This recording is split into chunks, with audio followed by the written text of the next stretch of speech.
Hello, नमस्कार प्यारे दोस्तों। आज मैं आप लोगों के लिए एनटीए यूजीसी का जो एग्ज़ाम चल रहा है अभी, उसका मैं मैनेजमेंट का पेपर 2 और फर्स्ट पेपर तो सभी के लिए कंपलसरी होता है। तो ये जो हमारा है ये मैनेजमेंट का है। हम 30 क्वेश्चन आज आपके लिए लेकर आए हैं जो प्रीवियस ईयर से हमने कलेक्ट किए हैं। और ये हमने क्वेश्चंस अपने फ्रेंड्स से पूछे थे, उनसे रेफरेंस लिया था। हमने कहा भैया ज़रा ये बताइए कि आपने जो एग्ज़ाम दिया था तो उसमें कुछ क्वेश्चंस याद हैं आपको कि कौन कौन से आए थे।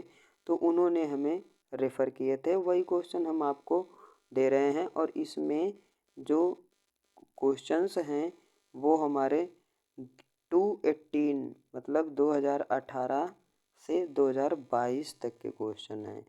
और अगर आपको वीडियो अच्छा लगे या पसंद आए तो इसमें से मुझे आशा है कि 2 या 3 क्वेश्चन आपको ज़रूर मिलेंगे। अगर आप यूजीसी एनटीए मैनेजमेंट पेपर 2 का एग्ज़ाम देने जाएंगे तो वहाँ पर आपको 1 या 2 से 3 क्वेश्चन इसमें से मिलने वाले ही हैं, क्योंकि ये रैंडमली क्वेश्चंस आए हुए हैं। हर बार में कुछ न कुछ चेंज करके थोड़ा सा इसमें ज़रूर पूछा गया है। चलिए हम बिना देरी किए हुए इसको शुरू करते हैं और जानते हैं हम अपने एग्ज़ाम के बारे में और इन क्वेश्चंस के बारे में देखते हैं। आपको अगर अच्छा लगे तो प्लीज़ सब्सक्राइब ज़रूर कीजिएगा और साथ ही साथ बेल आइकन दबाना मत भूलिए, क्योंकि मैं अब हर तीसरे दिन मैं एक वीडियो आपके लिए लेकर आऊँगा जिसमें मैनेजमेंट के ही सारे क्वेश्चंस होंगे। हमने यूट्यूब पे सर्च किया तो बहुत सारे लोग हर कॉमर्स का, हिंदी का, हर सब्जेक्ट का मिल रहा है। मैनेजमेंट का क्वेश्चंस उतना ज़्यादा नहीं मिलता है। कॉमर्स का मिलता है पर मैनेजमेंट का नहीं मिलता है, क्योंकि अभी पिछले दिनों में हमने भी मैनेजमेंट का जो पेपर 2 का एग्ज़ाम दिया है यूजीसी एनटीए का। तो इसीलिए मैं भी सोच रहा हूँ कि आप लोगों को इसके माध्यम से कुछ बताऊं। और कुछ हमने भी एक्सपीरियंस किया है तो उसी के आधार पर हम आपको बता रहे हैं। चलिए आगे बढ़ते हैं। ये है हमारा पहला क्वेश्चन कह रहा है which of the following oligopoly firms architectural advantage model framework is often described as the first mover. First mover के तरीके से किस आर्किटेक्चरल एडवांटेज मॉडल में दिया गया है। तो इसका जो ऑप्शन है वो हमारा ऑप्शन सही कौन सा है आप एक बार गेस कीजिए। और आपके लिए सिर्फ 2 सेकंड का टाइम दे रहे हैं और आपको गेस करके बताना है। तो यहाँ पर जो हमारा करेक्ट आंसर बनता है वो हमारा बनता है ऑप्शन नंबर बी। ये हमारा ऑप्शन नंबर बी है हमारा करेक्ट। सॉरी, ए पे क्लिक हो गया। बी हमारा करेक्ट ऑप्शन है इसके स्टेकल वर्ग मॉडल। ओके, चलिए नेक्स्ट क्वेश्चन। थोड़ा सा इसमें एनालिसिस दिया है। The first mover advantage refers to an advantage gained by a company that first introduce a product और सर्विस टू द मार्केट। कह रहा है कि फर्स्ट मूवर एडवांटेज जो है वो एक कंपनी के द्वारा नए प्रोडक्ट या नई सर्विस को लॉन्च करने पर जो मिलता है, जो उसको प्रॉफिट मिलता है, उसी को कहा गया है। फिर the first mover advantage enables a company to establish strong brand recognition and product service loyalty before the other entrants to the market. कह रहा है कि जब भी मार्केट में कोई नया प्रोडक्ट लॉन्च करता है, जब तक दूसरा प्रोडक्ट नहीं आ जाता है तब तक उनको क्या करना पड़ता है, उस प्रोडक्ट या सर्विस को लॉयल्टी के लिए वो ब्रांड अपने ब्रांड की जो पहचान है वो बहुत तगड़ी बना लेते हैं, बहुत मजबूत बना लेते हैं। इसी को हम क्या कहते हैं, फर्स्ट मूवर एडवांटेज। ठीक है, चलिए नेक्स्ट क्वेश्चन है हमारा, सेकंड क्वेश्चन है। सेकंड क्वेश्चन क्या कहता है, सेकंड क्वेश्चन है what is not an assumption underpinning the rational decision making. कह रहा है कि कौन सा ऐसा एजम्पशन अंडरपिन नहीं किया गया है। यहाँ पर किस पर ध्यान देना है आपको, यहाँ पर इस वर्ड पर ज़्यादा ध्यान देना है, सॉरी इस वर्ड पर ज़्यादा ध्यान देना है, नॉट। मतलब यहाँ पर कौन सा एजम्पशन है जो नहीं किया गया है, पिन नहीं किया गया है, किसमें, डिसीजन मेकिंग मॉडल में। डिसीजन मेकिंग मॉडल में कौन सा जो वो है वो सम्मिलित नहीं किया गया है, तो कौन सा नहीं किया गया है, इसका हमारा जो आंसर बनता है आप गेस कीजिए। चलिए आपने गेस कर लिया, चलिए अब हम इसका आंसर बताते हैं आपको। इसका आंसर जो सही वाला है वो है आपका answer number A. Answer number A, ये है आपका राइट आंसर। चलिए आगे बढ़ते हैं और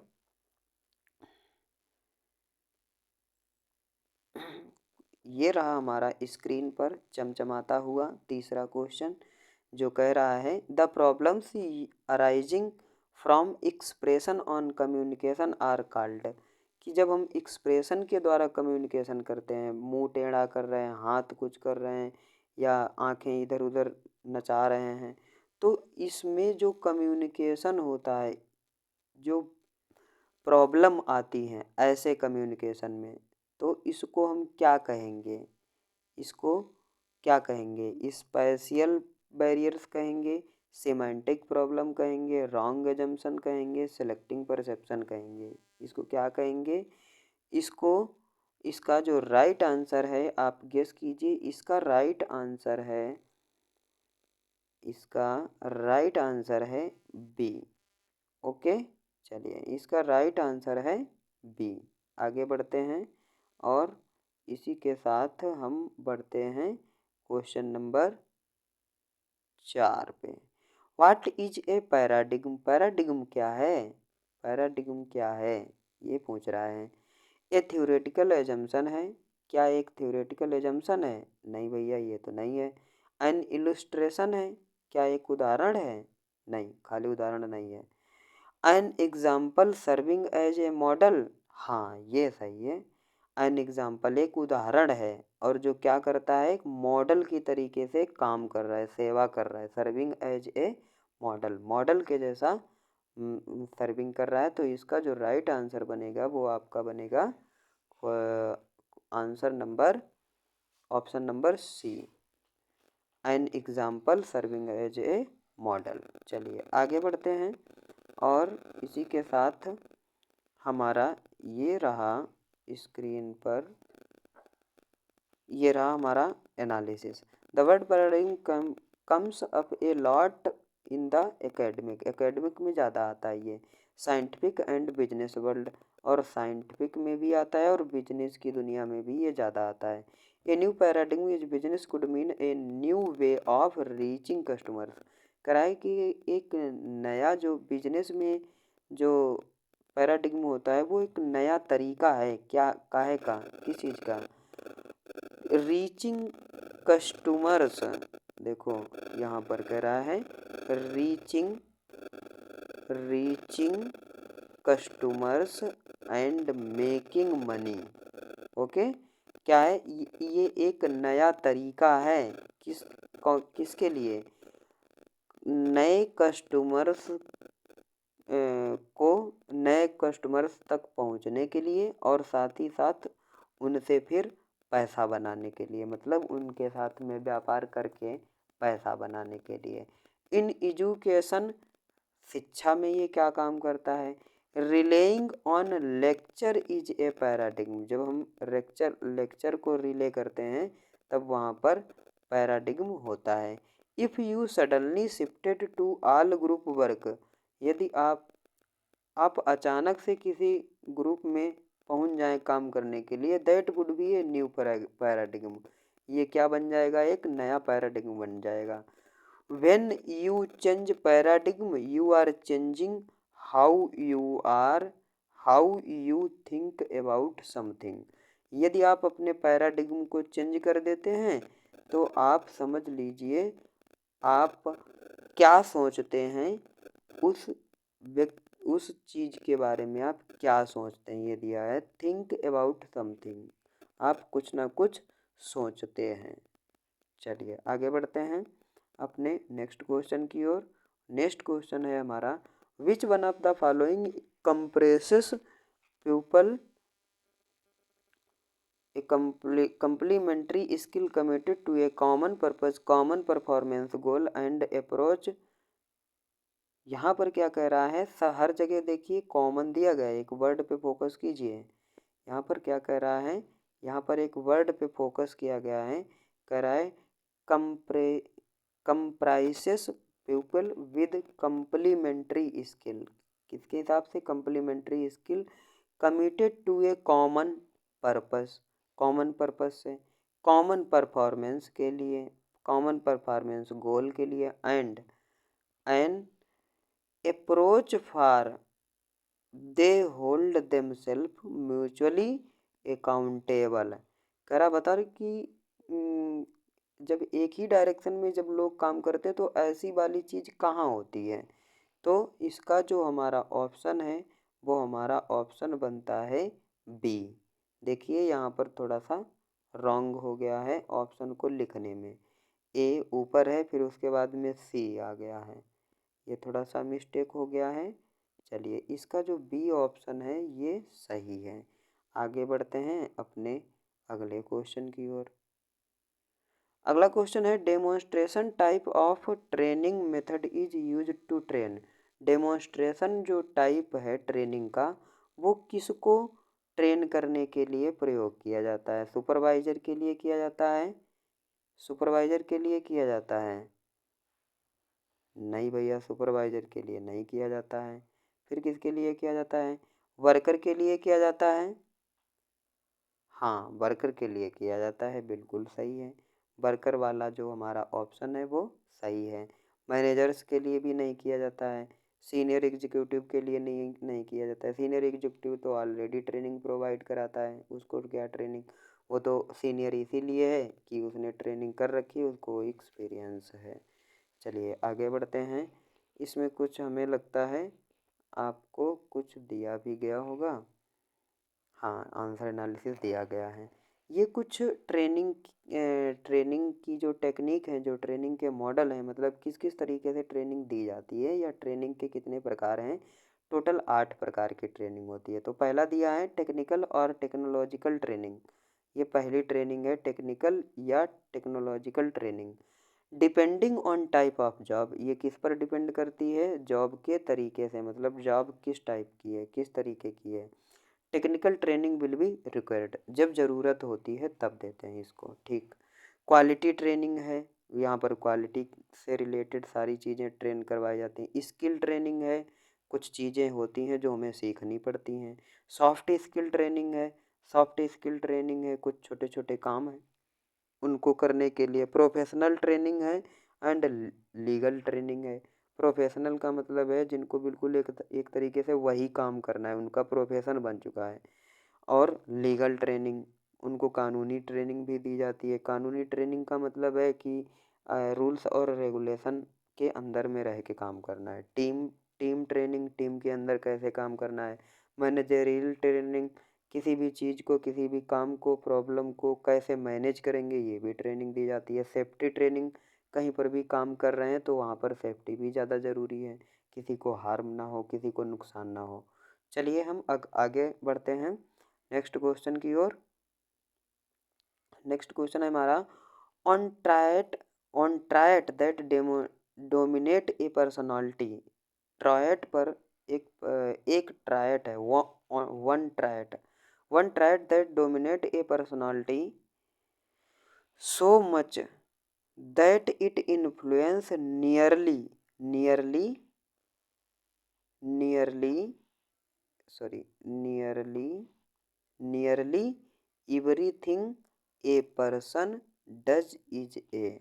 मतलब एक व्यक्ति क्या करेगा उस टाइम, तो मतलब किस ट्रायट में ऐसा कहा गया है। तो ऐसा कहा गया है, ये ग्लोबल में तो कहा नहीं गया है, स्पेसिफिक में भी नहीं कहा गया है, और ना तो ग्लोबल में कहा गया है और ना ही स्पेसिफिक में कहा गया है। और हमारा जो ऑप्शन सही वाला है वो ऑप्शन है हमारा C, C it is the correct option. Okay, चलिए आगे बढ़ते हैं और हम अगले क्वेश्चन की ओर चलते हैं। अगर अगला क्वेश्चन है, अगर इसमें एक्सप्लेन है, चलिए अगला क्वेश्चन आ गया। The balance score developed by कैपलन and Norton.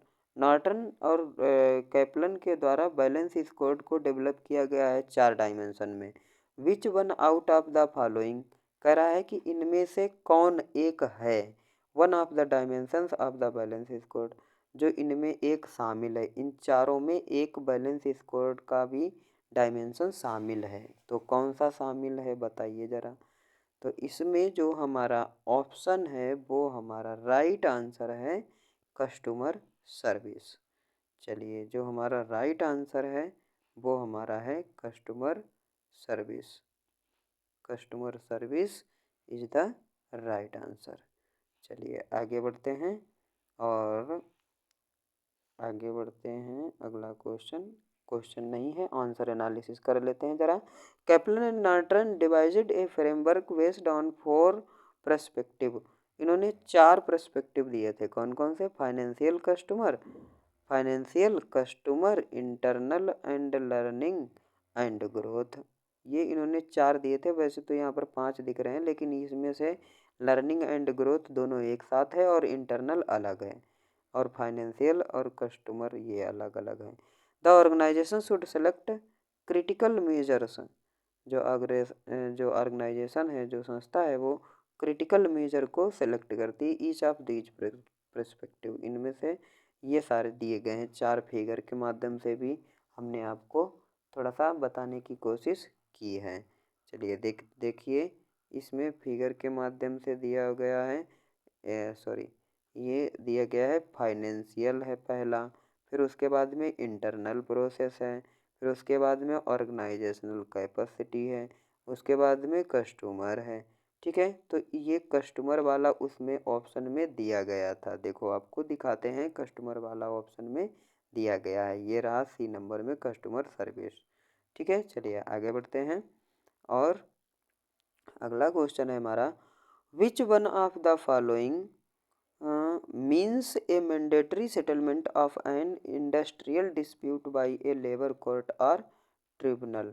कह रहा है इनमें से कौन सा ऐसा है जो लेबर कोई एक लेबर होता है, वो लेबर कोर्ट में या ट्रिब्यूनल में क्या हो जाता है, डिस्प्यूट हो जाता है, डिस्प्यूट करता है। तो इनमें से कौन सा ऐसा है जो ज़्यादा मैंडेटरी है सेटलमेंट करने के लिए, मतलब ज़्यादा ज़रूरी है सेटलमेंट करने के लिए, ठीक है, हल करने के लिए।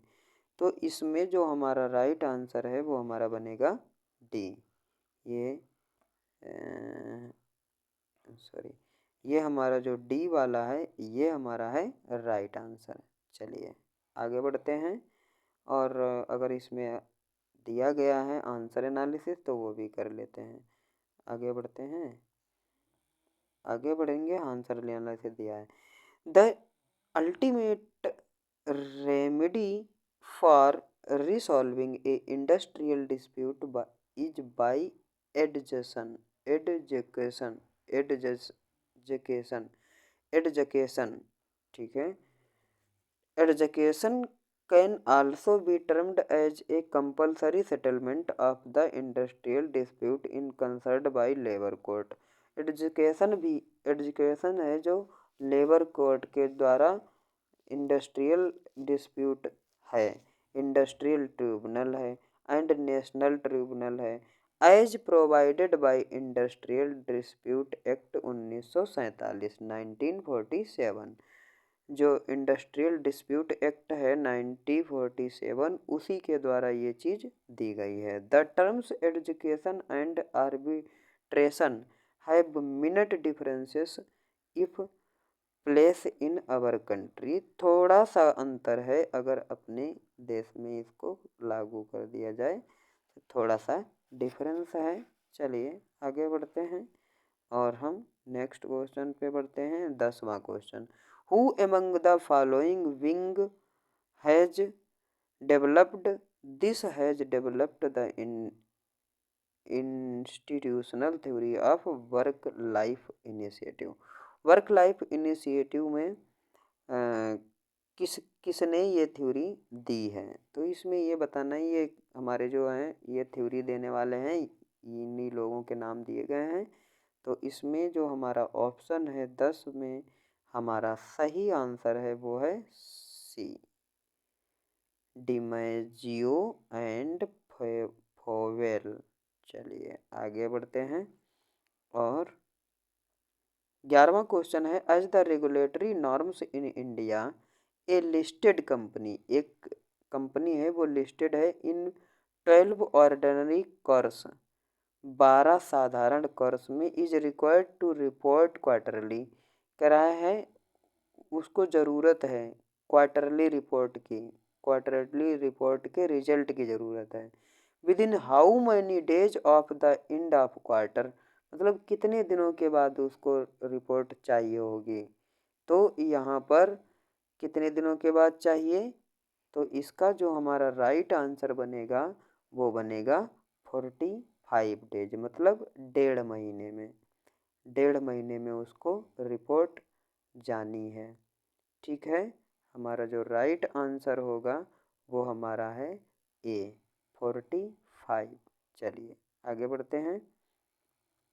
और अगला क्वेश्चन 12वां है, which one of the following describe the relationship between market value of A firms securities and replacement cost of its physical asset. कह रहा है कि कौन सी नीचे दिए गए हैं जो ऑप्शन, इनमें से कौन सा डिस्क्राइब करता है किसको, रिलेशनशिप को, किसके किसके बीच में, रिलेशनशिप बिटवीन किसके किसके बीच में, मार्केट वैल्यू ऑफ ए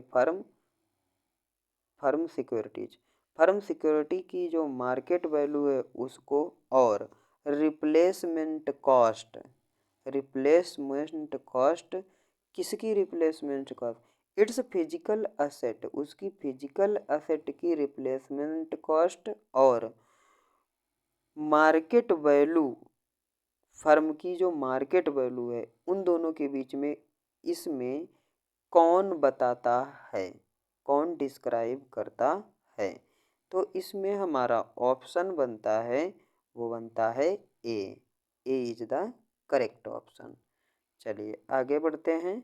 और ये दिया है, what are the segmentation variables use to segment a market for toothpaste as a product.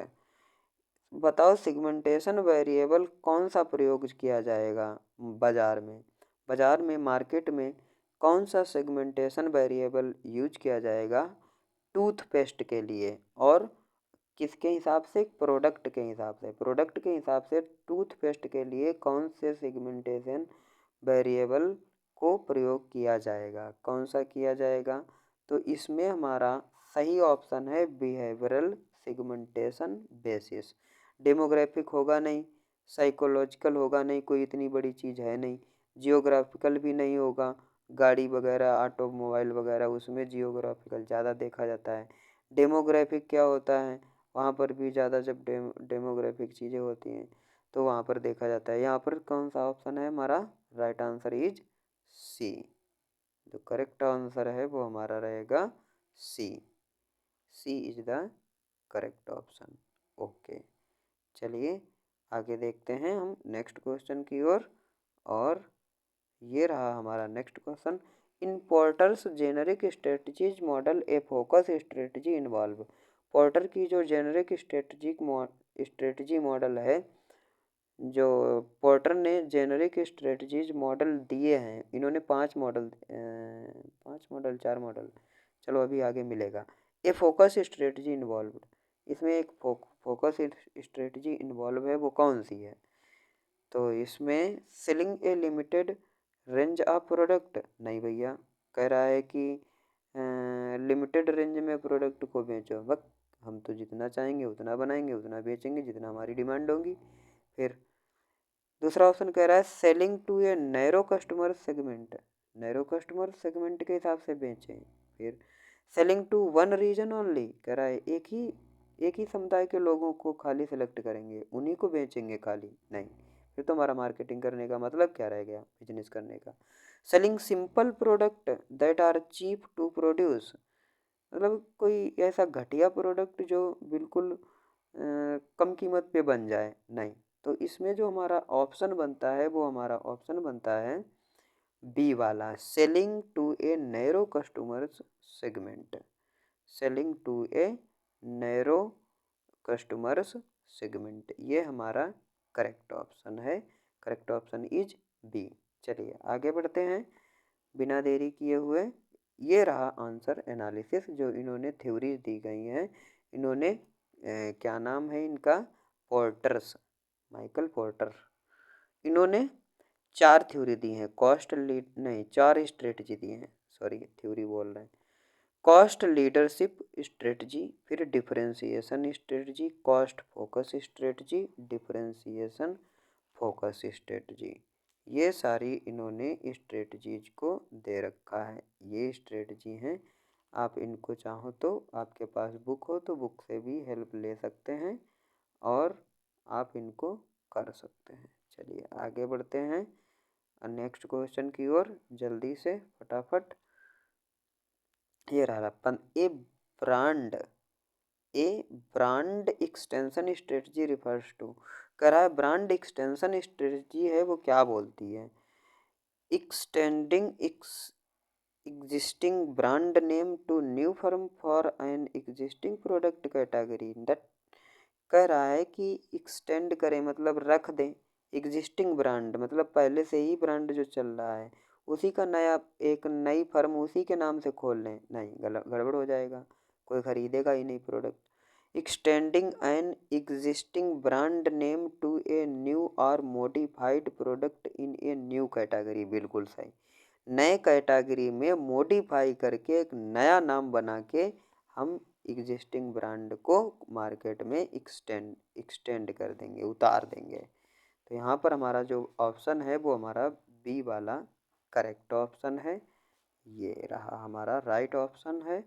चलिए आगे बढ़ते हैं जल्दी से बिना देरी किए हुए, और ये रहा हमारा आंसर एनालिसिस। ब्रांड एक्सटेंशन और brand stretching is a marketing strategy in which a firm marketing product with a well developed image, मतलब जिसकी पहले से ही अच्छी इमेज बनी है, uses the same brand name, हाँ सेम ब्रांड का नाम प्रयोग कर सकती है इन ए डिफरेंट प्रोडक्ट कैटेगरी, किसी अलग प्रोडक्ट की कैटेगरी में, जैसे रिलायंस है, बहुत सारे अलग अलग उसकी जो प्रोडक्ट आते हैं, रिलायंस का बहुत सारा प्रोडक्ट आता है। जैसे एलजी है, बहुत सारे प्रोडक्ट बनाती है अपने अपने अलग अलग एरियाज़ में, एलजी का बहुत सारी चीज़ें आती हैं, फ्रिज आता है, तो ये सारी चीज़ें, एलजी का प्रेस आता है, आयरन प्रेस आता है, तो ये सारी चीज़ें हैं और इसी को कह रहे हैं। तो कंपनी का नाम वही है, प्रोडक्ट अलग है, हिंदुस्तान यूनिलीवर है, तो ये सारी कंपनियां हैं, वही चीज़ यहाँ पर पूछ रहा था। आगे बढ़ते हैं, अगला क्वेश्चन हमारा कह रहा है 16, Coke has started Coke parlours the red adolescents called lounge for tech crazy experience outlet, what type of differentiation category can this be called, मतलब ये डिफरेंशिएशन की कैटेगरी है, ये किसके अंतर्गत आएगी। चलिए आगे बढ़ते हैं। हाँ इसमें जो हमारा डिफरेंशिएशन दी सर्विसिंग यूटिलाइजिंग ब्रांड इमेज, नहीं भैया नहीं। डिफरेंशिएशन थ्रू पीपल, नहीं। लोगों के हिसाब से डिफरेंशिएशन कर दोगे। डिफरेंशिएशन थ्रू प्रोसेस के हिसाब से डिफरेंशिएशन करोगे, नहीं, ये भी गलत। देखो यहाँ पर हम दिखाते हैं आपको, ये भी गलत है, ये भी गलत है, ये भी गलत है, तो फिर बचा क्या, डी वाला बचा है, तो डी ऑप्शन इज राइट, जो डी वाला ऑप्शन है वो बिल्कुल सही है। चलिए आगे बढ़ते हैं और थोड़ा सा हम इसको चेंज कर लेते हैं, ज़्यादा मोटा मोटा चल रहा है। ओके, अब हम आगे बढ़ते हैं अपने अगले क्वेश्चन की ओर। ये रहा हमारा 17वां question, the CRM category adopted by Big Bazaar, customer relationship management. CRM means customer, CRM का मतलब है, अरे CRM का मतलब है, इसका मतलब है customer customer customer relationship management. चलिए, तो यहाँ पर कह रहा है कि बताओ बिग बाजार ने जो भारत में खोल रखा है अपना, तो वो उसने कौन सी स्ट्रेटजी को फॉलो किया है। तो फ्रीक्वेंसी मार्केटिंग प्रोग्राम नहीं, फ्रीक्वेंसी मार्केटिंग प्रोग्राम नहीं, नहीं। चलिए पहले पढ़ लेते हैं, बाद में जो सही होगा उसको देखेंगे। नीचे से पढ़ते हैं। एक्सपीरियंशियल रिलेशनशिप प्रोग्राम नहीं, एक्सपीरियंस के हिसाब से नहीं।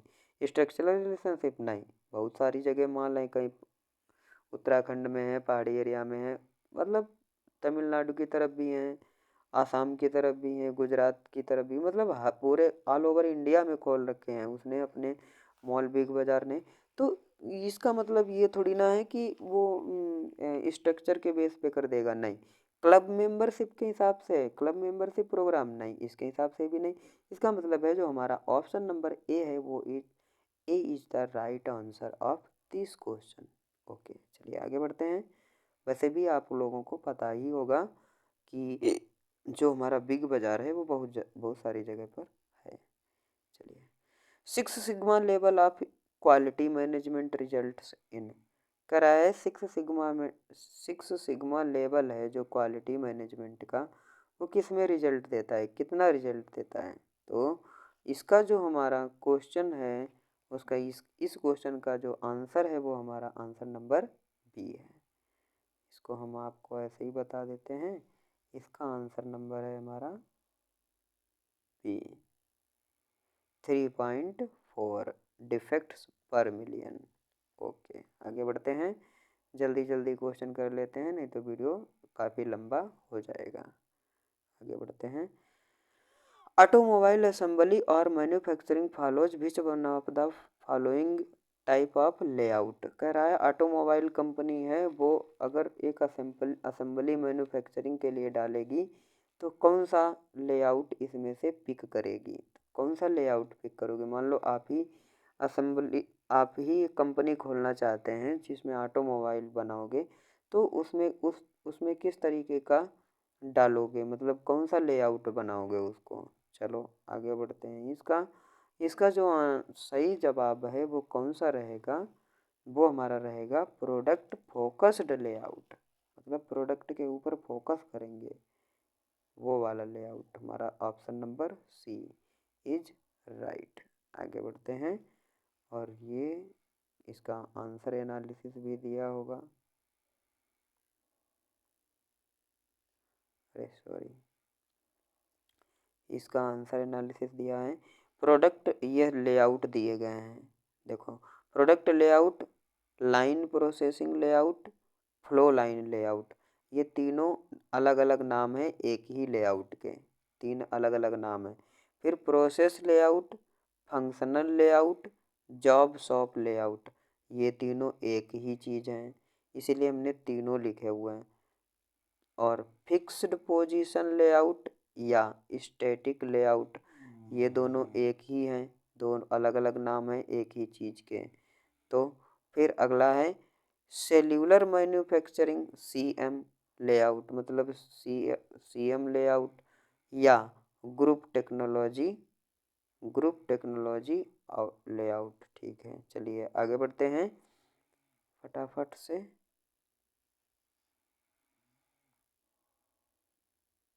विच of the following is not a method of primary data collection, इसमें प्राइमरी डाटा कलेक्शन का कौन सा मेथड नहीं है।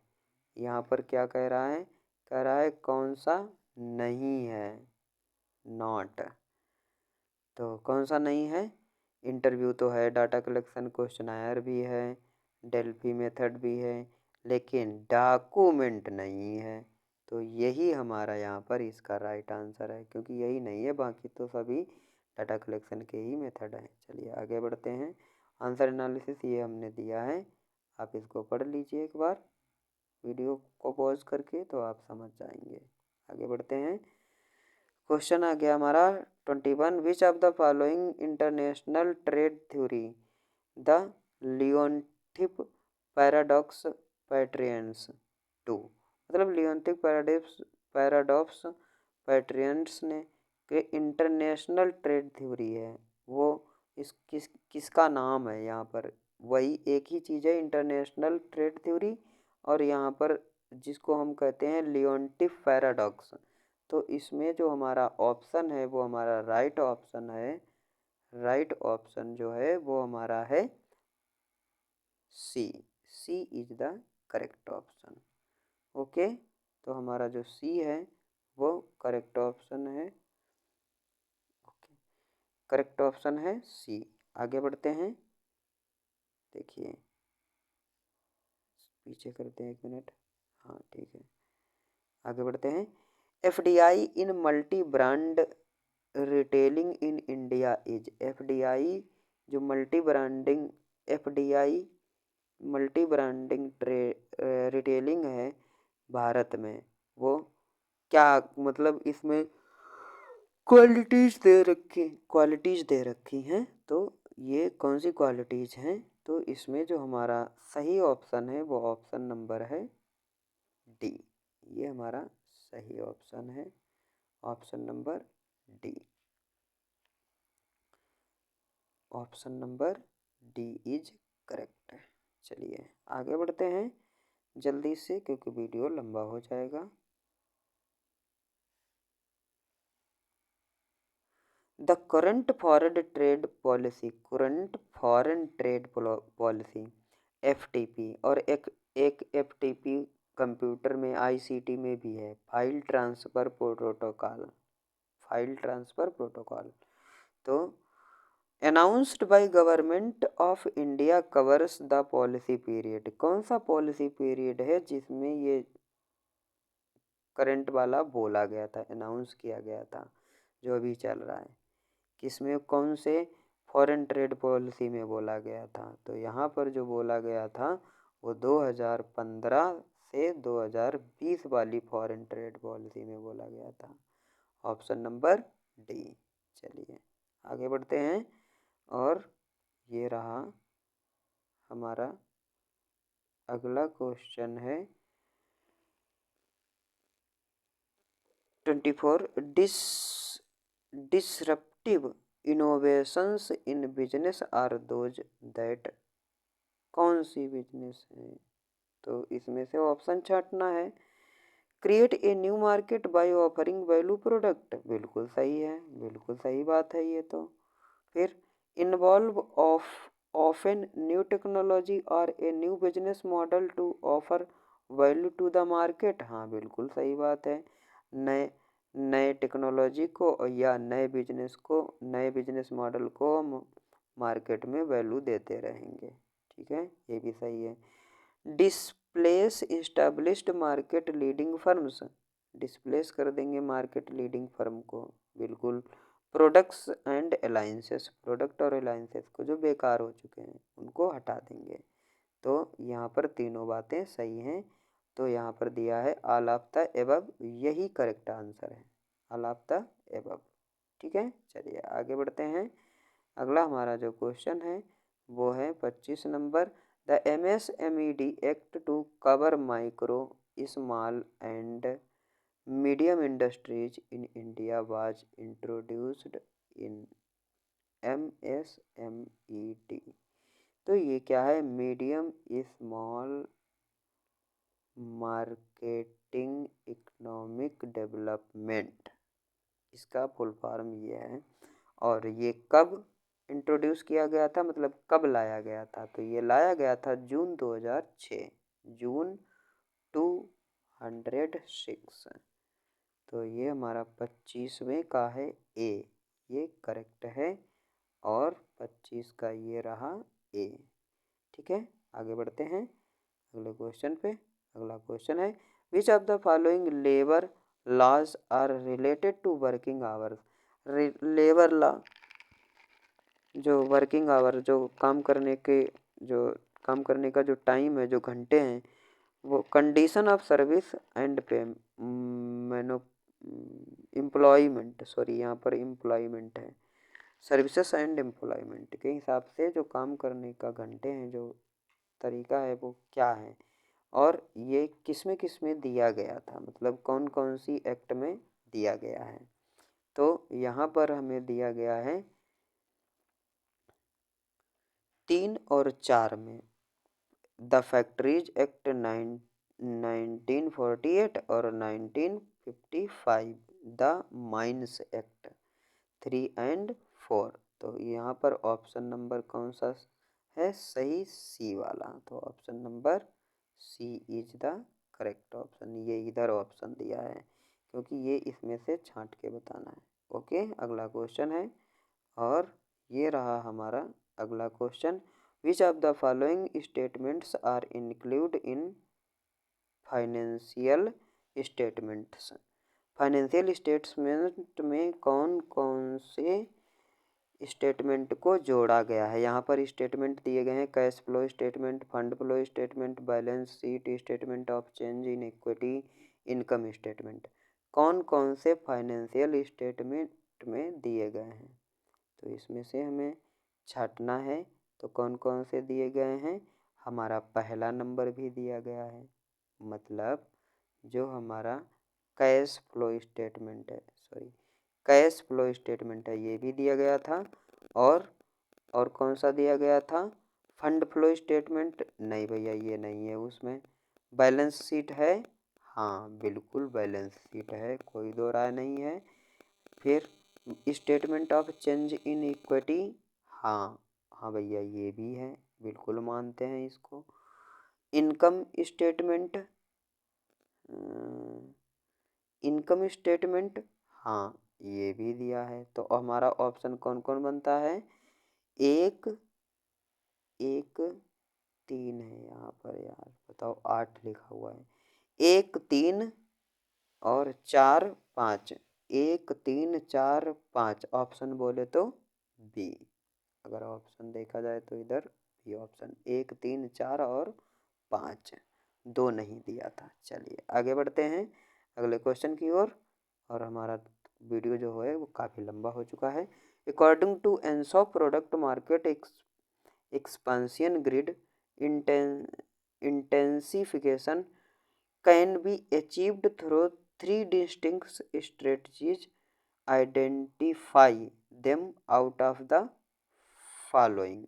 इनमें से पहचान के बताना है कि कौन कौन सी 3 डिस्टिंक्ट स्ट्रेटजी हैं एक्सपांसियन ग्रिड की। और जो उन्होंने किसने दिया था, एक जो स्ट्रेटजी मेकर हैं जिनका नाम है एनसॉप product market एक्सपांसियन grid.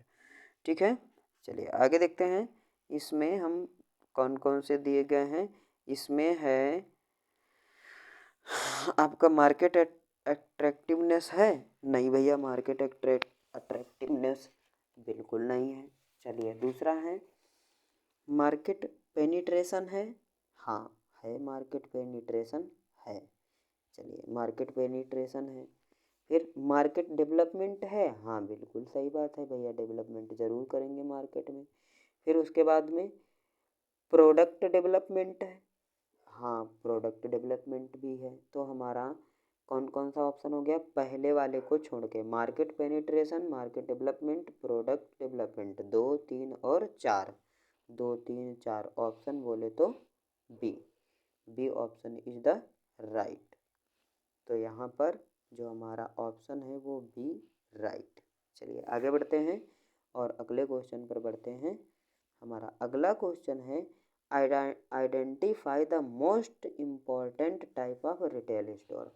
Retail store जो होते हैं, जो छोटी छोटी दुकानें होती हैं जिसपे जो कस्टमर तक सामान पहुंचाते हैं, डायरेक्ट कंपनी से इनकी दुकान में थोड़ी ना आता है, कई जगह पहले वेयर हाउस जाता है, वेयर हाउस से डिस्ट्रीब्यूशन एरिया में जाता है, फिर वहाँ से धीरे धीरे हर जगह इसको डिस्ट्रीब्यूट किया जाता है। साथ साथ हम जो लोग सामान लेते हैं तो ये कहाँ मिलता है, हमें रिटेलर की शॉप से मिलता है। तो कह रहा है कि कौन कौन से इम्पोर्टेंट टाइप हैं जो रिटेलर के स्टोर के इम्पोर्टेंट टाइप कौन कौन से हैं। इसमें 5 दिए गए हैं और इसमें से 3 ही इम्पोर्टेंट टाइप हैं ज़्यादातर, तो वो 3 ही हमें पहचानने हैं। कन्वेनियंस स्टोर, हाँ बिल्कुल कन्वेनियंस स्टोर है। फिर ऑनलाइन स्टोर, नहीं भैया, ऑनलाइन स्टोर यहाँ पर कैसे चल पाएगा, ऑनलाइन स्टोर नहीं है। डिपार्टमेंटल स्टोर, हाँ ये है स्टोर, डिपार्टमेंटल स्टोर है। और फिर उसके बाद में direct selling store, direct selling store नहीं है भैया। डायरेक्ट सेलिंग कहाँ हो रही है, कंपनी से माल आ रहा है, फिर उसके बाद वारहाउस जा रहा है फलाना ढिमाका, फिर उसके बाद में जाता है।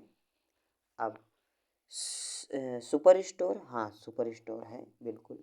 सुपर स्टोर का मतलब है बहुत सारे प्रोडक्ट होते हैं वहाँ पर, और वो ज़्यादातर अपनी जो प्रोडक्ट खरीद के लाते हैं, अगर कोई डिफेक्ट या कुछ भी हो जाता है तो वहाँ वो अपने ही मैकेनिक वगैरह जो इम्प्रूवमेंट है जो करने के लिए उनको भेज देते हैं। चलिए आगे बढ़ते हैं हम। तो इसका जो ऑप्शन बनेगा वो कौन सा बनेगा, ऑप्शन बोले तो 1, 3 और 5। 1, 3 और 5 किस में है, 1, 3 और 5, option number B. B is the correct option, B. ठीक है, चलिए आगे बढ़ते हैं। और आगे बढ़ते हैं, लास्ट क्वेश्चन है हमारा इस वीडियो का, ये रहा। Arrange the following in descending order to importance. Importance को डिसेंडिंग ऑर्डर में करना है। डिसेंडिंग का मतलब होता है घटते क्रम में। तो सबसे पहले किसको करेंगे, तो सबसे पहले हम करेंगे इकोनॉमिक कोऑपरेशन। सबसे ज़्यादा बड़ा यही दिख रहा है, तो इकोनॉमिक कोऑपरेशन को सबसे पहले लिखेंगे। मतलब ये हो गया हमारा पहले नंबर पे, ये हो गया हमारा पहले नंबर पे। 3 वाला है वो पहले नंबर पे हो गया। फिर उसके बाद में फ्री ट्रेड एरिया है, उससे नीचे आओ, फ्री ट्रेड एरिया है, चलो ये 2 नंबर हो गया। अब उसके बाद फिर उसके बाद में क्या आएगा, कस्टमर यूनियन है, बिल्कुल कस्टम्स यूनियन है, ये हो गया, ये हो गया, फिर ये हो गया, कस्टम्स यूनियन है। एक फिर क्या आएगा, फिर आएगा आपका कॉमन मार्केट है, जहाँ पर हर सब लोग जा सकते हैं, जहाँ हर सामान मिलता है, कॉमन मार्केट हो गया। फिर उसके बाद में जो बचा है उसको लास्ट में कर दो, इकोनॉमिक यूनियन। चलिए, तो इसके हिसाब से ऑप्शन बना है हमारा 3, 1, 2, 5 और 4। तो ऑप्शन नंबर डी। ये रहे कुछ हमारे क्वेश्चन, ये हमारा लास्ट क्वेश्चन था। और आपको बहुत बहुत धन्यवाद है। और प्लीज़ वीडियो अगर इन्फॉर्मेटिव लगा है तो प्लीज़ लाइक किए बिना मत जाइएगा। आप ऐसे ही आते रहिए और अपनी छत्र छाया हमारे ऊपर बनाए रखिए।